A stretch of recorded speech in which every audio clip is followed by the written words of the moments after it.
Pejuang Hizbullah meluncurkan drone serang dengan sasaran Barak Yiftah milik tentara Zionis Israel. Dari video yang dirilis Shihab, pejuang Hizbullah meluncurkan drone dengan target Barak Yiftah Israel. Tidak diketahui lokasi pasti peluncuran drone, namun serangan pejuang Hizbullah merupakan serangan balasan terhadap Zionis Israel ke Lebanon yang menelan ribuan korban.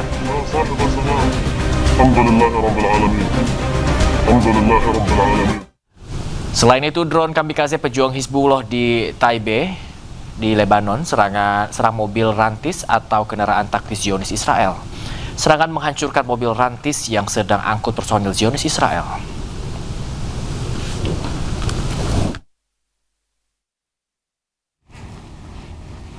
Pemirsa, Israel mengevakuasi tentara yang terluka di Lebanon ke Haifa, Israel untuk mendapatkan perawatan.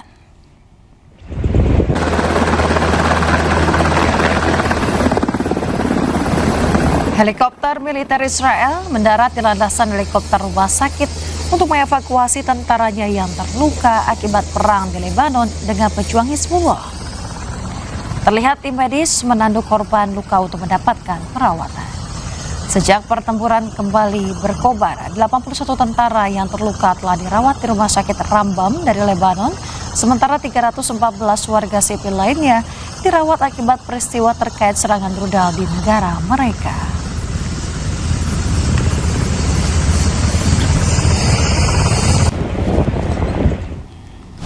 Ratusan pengunjuk rasa di New York ditahan polisi usai mendesak Senat untuk menghentikan penjualan senjata ke Israel. Polisi New York menahan sekitar 100 demonstran pada hari Senin. 300 pengunjuk rasa anti perang mengadakan aksi di luar kantor Senator Amerika Serikat. Masa menuntut pemerintah untuk menghentikan penjualan senjata Amerika Serikat lebih lanjut ke Zionis Israel.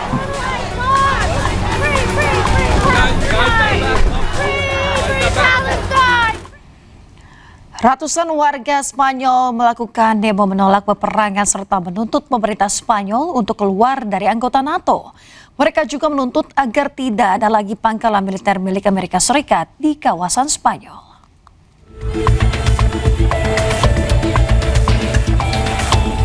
Ratusan warga Spanyol turun ke jalan di kota Madrid. Mereka membawa bendera serta poster-poster seraya meneriakan anti perang dan juga anti NATO. Aksi ini dilakukan bertepatan dengan jelang peringatan ke-95 Proklamasi Republik Spanyol kedua.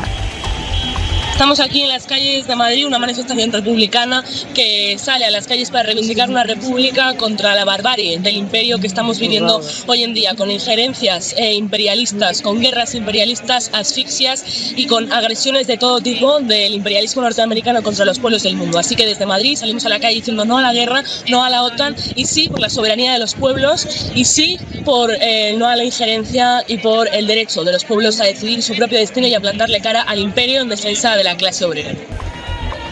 Spanyol sendiri resmi menjadi anggota NATO ke-16 pada tahun 1986. Dalam perjanjian keanggotaan NATO, Spanyol menyepakati persyaratan salah satunya tidak adanya senjata nuklir dan pengurangan bertahap kehadiran militer Israel. Namun para pengunjuk rasa mengklaim bahwa pemerintah nasional berturut-turut melanggar komitmen tersebut. Esta es la realidad, igual que es la realidad que acabamos de cumplir 40 años de la celebración del referéndum y el gobierno de entonces, el Estado, por lo tanto, se comprometió a 4 condiciones. A 3. Una de ellas era que España no se iba a integrar en el mando militar del conjunto de la OTAN. La segunda, que no iba a haber bases militares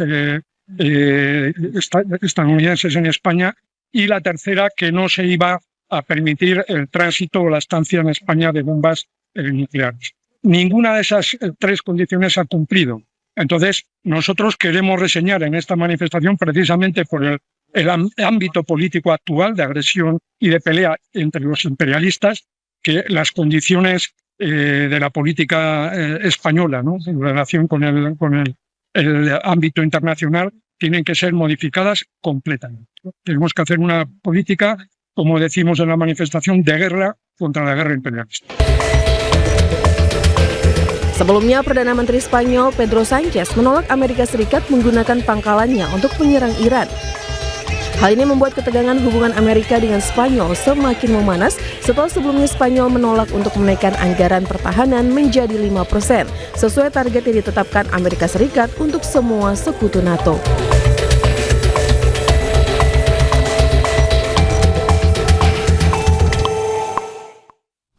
Akibat naiknya bahan bakar di Cork, Irlandia, masyarakat berunjuk rasa. Pada aksi unjuk rasa ini 5 orang warga ditangkap polisi.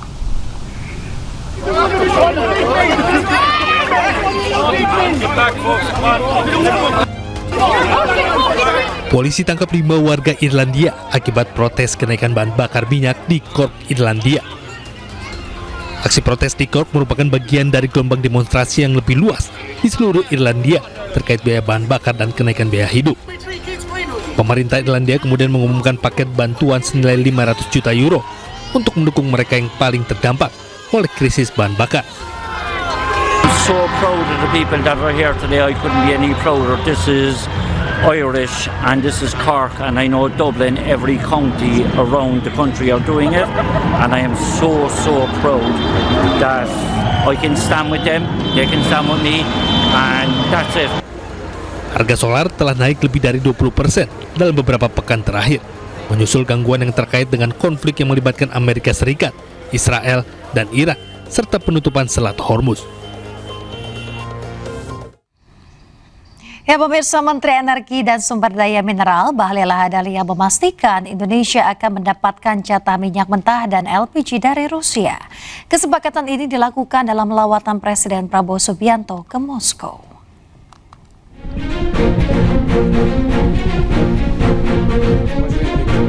Pemerintah Indonesia terus menjalankan diplomasi untuk memastikan stabilitas pasokan energi domestik. Presiden Prabowo Subianto didampingi Menteri SDM Bahlil Lahadalia bertemu Presiden Vladimir Putin di Istana Kremlin Moskow. Sejumlah isu krusial jadi fokus pembahasan, mulai dari potensi kerjasama pasokan minyak mentah, investasi di sektor energi, hingga pengembangan infrastruktur seperti kilang minyak. Guna memperdalam pembahasan teknis, Menteri ESDM Bahlil Lahadalia pun melanjutkan pertemuan dengan Menteri Energi Rusia, Sergei Sivilev. Kedua pihak membahas peluang konkret kerjasama energi yang dapat segera ditindaklanjuti, terutama kepastian pasokan BBM dan LPG. Pertemuan juga turut dihadiri perwakilan sejumlah perusahaan energi Rusia. Dan alhamdulillah, apa yang sudah menjadi kesepakatan itu kita mendapatkan hasil yang cukup baik, di mana kita bisa mendapatkan cadangan crude kita untuk kita nambah. Di samping itu juga kita akan bisa mendapatkan LPG, dan ini dilakukan secara G2G maupun B2B, yang padanya kemudian ini akan menjadi kepastian daripada cadangan minyak kita, khususnya crude dan LPG di Indonesia. Sekali lagi, hasil pertemuan ini pun dinilai memberi sinyal positif bagi penguatan ketahanan energi nasional di tengah dinamika global yang tidak menentu. Mengingat Rusia memiliki kapasitas produksi energi yang besar serta berpengalaman dalam industri minyak dan gas.